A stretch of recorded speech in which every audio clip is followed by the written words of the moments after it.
Eh bien aujourd'hui, c'est la neige qui nous amène à Arcachon, et plus précisément dans le quartier des Abatilles, où nous sommes reçus par le propriétaire de la source des Abatilles, Monsieur Jean Merlot. Merci de nous accueillir. Eh bien, je suis ravi de vous accueillir dans ce lieu historique maintenant, puisqu'on va bientôt fêter nos 100 ans, et sur cette source qui est incomparable. Et en fait, même un peu plus de 100 ans, parce que c'est si je ne m'abuse, c'est en août 1923 que la source a jailli grâce aux recherches pétrolières effectuées par l'ingénieur Louis Lemarié. Mais ce n'est qu'en 1925 que la source va avoir le label pour pouvoir être exploitée, et puis le feu vert de l'Académie de médecine. C'est bien ça? Effectivement, c'est une erreur de la nature, puisque la recherche était à l'origine pour le pétrole, et quand cette eau a jailli, le pétrole n'a pas jailli. Et les qualités de cette eau sont parues assez extraordinaires, puisque même au début, elle était vendue en pharmacie, en bouteille. C'est vrai. Alors nous sommes aux Abatilles, et Abatilles, ça veut dire les petites vallées.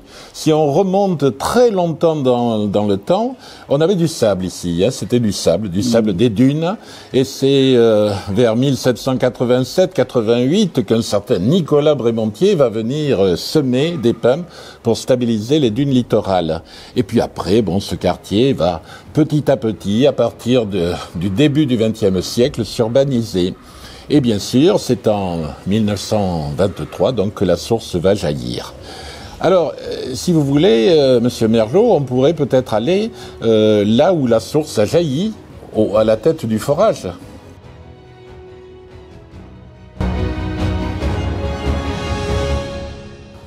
Bonjour. Vous allez bien? Très bien, et vous? Vous la connaissez? Oh oui, absolument. Alors, cette eau est chaude, on dit qu'elle est à 25 degrés. Et 25 degrés, exactement, je le vois, je vois que c'est marqué. Elle a un petit goût d'hydrogène sulfuré, un petit goût qui n'est pas très agréable, mais évidemment, au bout de quelques heures, 24 heures. 24 heures, l'eau, elle n'a plus d'odeur, plus de... Ça dépend de la pression atmosphérique, mais en moyenne, c'est 24 heures. Et là, je trouve que le goût n'est pas très important par rapport à d'autres fois. Alors, Monsieur Merlot, pouvez-vous me rappeler à quelle profondeur glisse-t-on cette eau? 472 mètres. Exactement? Exactement. Nous allons vérifier. Évidemment, c'est pas facilement vérifiable. Pour tout vous dire, je ne suis jamais descendu au fond. Il y a maintenant, je me suis laissé dire, un deuxième forage qui mérite également le titre d'eau minérale. Exactement. Il y a une source juste à côté. Vous savez qu'il y a une taxe sur les eaux minérales. Et quand Nestlé exploitait le site, ils avaient une marque d'eau de source. La différence entre l'eau minérale et l'eau de source, c'est que l'eau minérale, elle doit venir que d'un seul endroit. On ne peut pas la traiter. Elle doit être mise en bouteille telle qu'elle sort de la source. L'eau de source, elle peut venir de plusieurs endroits. Je ne vais pas citer de marque, mais vous pouvez penser. Oui, on a la grosse marque d'eau de source, effectivement. Oui, ils ont une quinzaine de sources différentes en France. Et si vous achetez une bouteille à Bordeaux, une bouteille à Lille, c'est pas la même eau. Et ils peuvent la traiter. Moi, je suis d'un naturel toujours inquiet, sans stresser pour autant, mais j'envisage toujours le pire. Quels sont les dangers sur une source comme ça? Parce qu'il y a une cinquantaine de personnes qui travaillent, c'est un outil, et qu'est-ce qui pourrait l'arrêter et être catastrophique? Un mouvement de terrain qui vide la poche. Bon, le risque est très faible, mais les conséquences seraient dramatiques. Et donc, alors c'est une poche, pardonnez-moi, c'est une poche qui prend sa source, paraît-il, dans le Massif central. Dans le Massif central. Et qui fait 1 kilomètre tous les 400 ans. Ah oui, effectivement. Pour arriver ici. Donc, c'est de l'eau de l'eau antédiluvienne voilà, que nous vivons. Souvent, on me dit vous avez de la chance, il pleut, comme ça, vous ne manquerez pas d'eau l'année prochaine. Tu parles. S'il ne pleut pas assez, je ne serai plus là pour voir qu'il y a... Alors, donc, vous avez produit de l'eau de source. Donc, Nestlé a fait ce forage d'eau de source qui s'est appelé après la source des pins. Donc, qui peut être plus compétitive au niveau prix, puisqu'elle n'a pas la taxe, que les contraintes ne sont pas les mêmes. Et moi, je me suis dit, si vraiment on a un pépin, ce serait bien d'avoir une autre eau minérale. Donc, on a fait les démarches auprès de l'Agence régionale de santé. Pendant 5 ans, on examine les analyses qui se font, le débit. On voit la stabilité. Et on a obtenu qu'elle soit minérale. Mais le forage est beaucoup moins profond. Le forage est beaucoup moins profond. Il est à un peu plus de 300 mètres. Et elle vient des Pyrénées. D'accord. Alors, à 100 mètres, vous avez une source du Massif central et une source qui vient des Pyrénées. Est-ce qu'on pourrait maintenant, Monsieur Merlot, aller faire un petit tour pour voir comment est embouteillée cette eau, sans rentrer dans le détail, bien évidemment. Bien sûr. Je rappelle que la source se visite tous les jeudis matins, je crois. C'est sous l'égide de l'Office du tourisme. Et bien sûr, avec la complicité du personnel de la source des Abatilles. Bien sûr. Alors, on va voir l'embouteillage. On va voir l'embouteillage.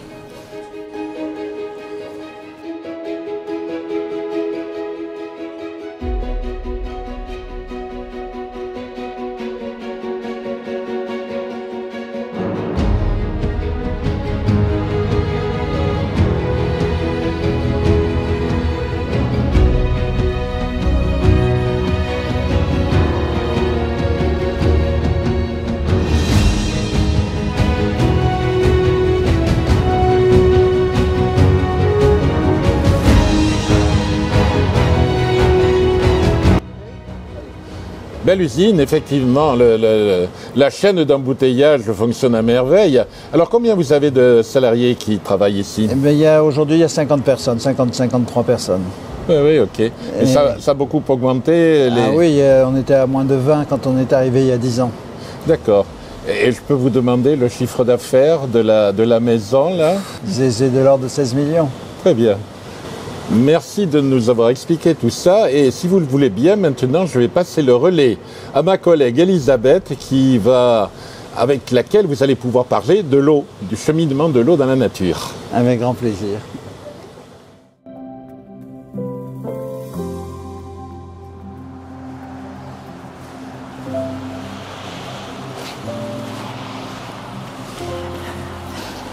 Bienvenue. Bonjour, merci de nous accueillir.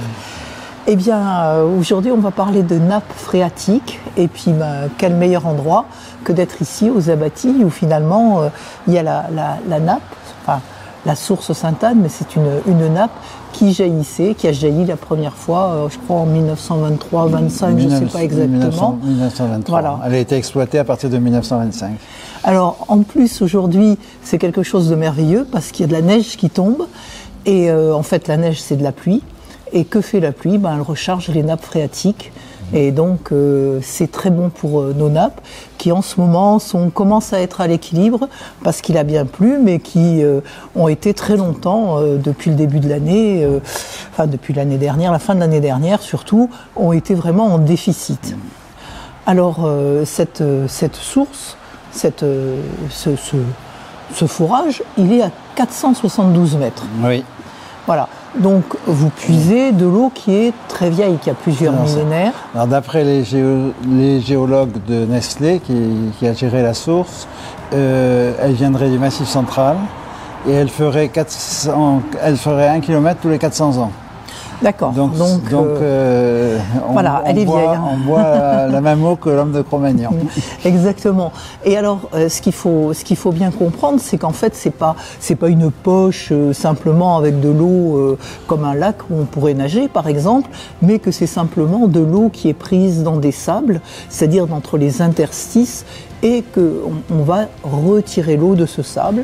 Et c'est ce qui fait notamment qu'elle est extrêmement pure, parce qu'elle est filtrée.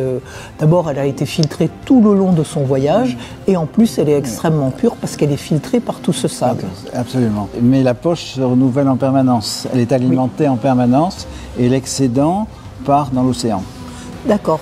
Mais donc, on peut imaginer que dans des temps qu'on espère très très lointains, si jamais le climat s'asséchait, parce que le réchauffement augmente, il y ait des entrées d'eau de l'océan dans cette nappe et que l'on puisse plus s'en servir. On a le temps, j'espère. Oui, c'est ce qui risque d'arriver dans l'embouchure de la Gironde. Exactement, oui. C'est un problème et un risque qu'il faut voir, mais aujourd'hui, la pression est nettement supérieure de la nappe pour éviter que l'océan rentre dans la nappe. Mais vous avez tout à fait raison, il n'y a aucun risque naturel. Mais ce qu'il y a, c'est que le manque d'eau est général. Tout à fait. Et comme il n'y a pas beaucoup d'endroits où il y a de l'eau, ce qui risque d'arriver, c'est qu'on prélève beaucoup sur cette nappe. Oui. Et donc, en causant des problèmes. Cette nappe est profonde, mais on sait par exemple qu'en Gironde, autant sur le bassin d'Arcachon et sur les alentours, on n'a pas de problème de réserve d'eau potable. Je parle bien sûr d'eau potable, mais on sait par exemple qu'un peu plus loin, au niveau de l'estuaire, il y a des problèmes qui se posent. Donc le partage de l'eau, cette ressource qui est finalement invisible parce qu'elle est là en dessous, on ne la voit pas. Le partage de l'eau est quelque chose d'extrêmement important entre les agriculteurs d'un côté, tout le monde qui a besoin de boire, de se laver, de nettoyer ses légumes, donc de cette eau potable. Et l'eau aussi, comme ici par exemple, cette eau que l'on met en bouteille pour pouvoir la boire un petit peu partout. Donc le partage des besoins est quelque chose d'extrêmement important, et on se rend compte que de plus en plus, c'est ce qui va être, j'ai envie de dire, le nerf de la guerre.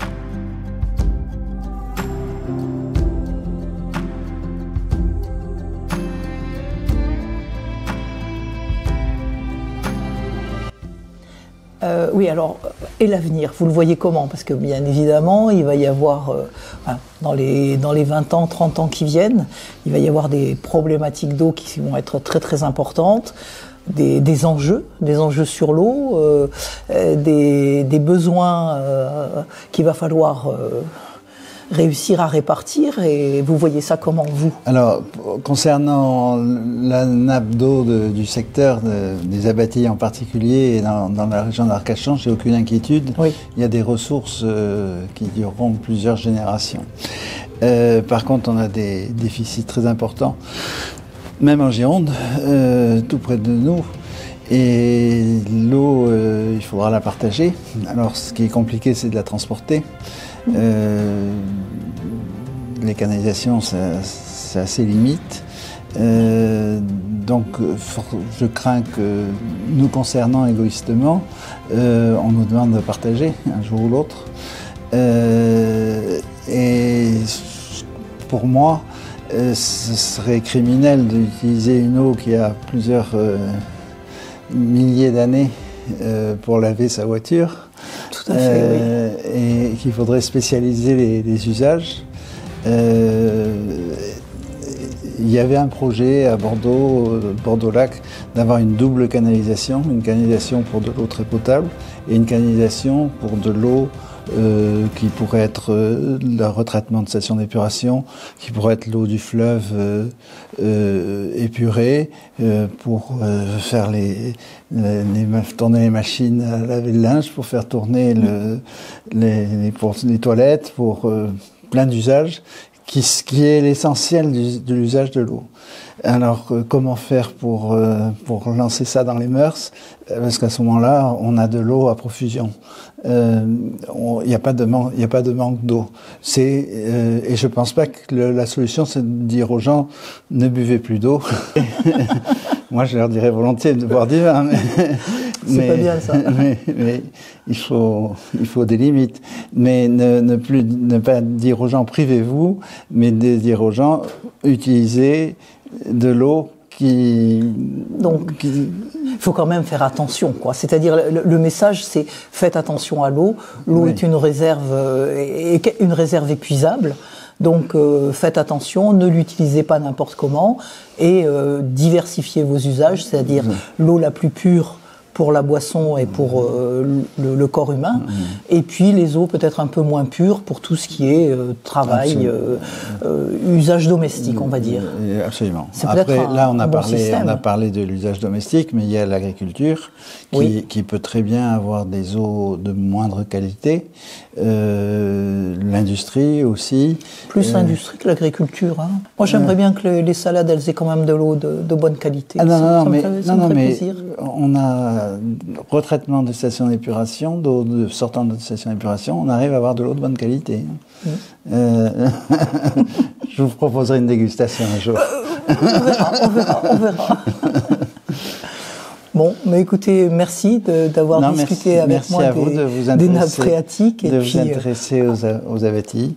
En tout cas, cette année, on a eu un temps exceptionnel pour les nappes phréatiques. Oui. Et aujourd'hui, on a de la neige, ce qui est aussi exceptionnel pour les abatis. Merci beaucoup. Merci à vous. Au revoir.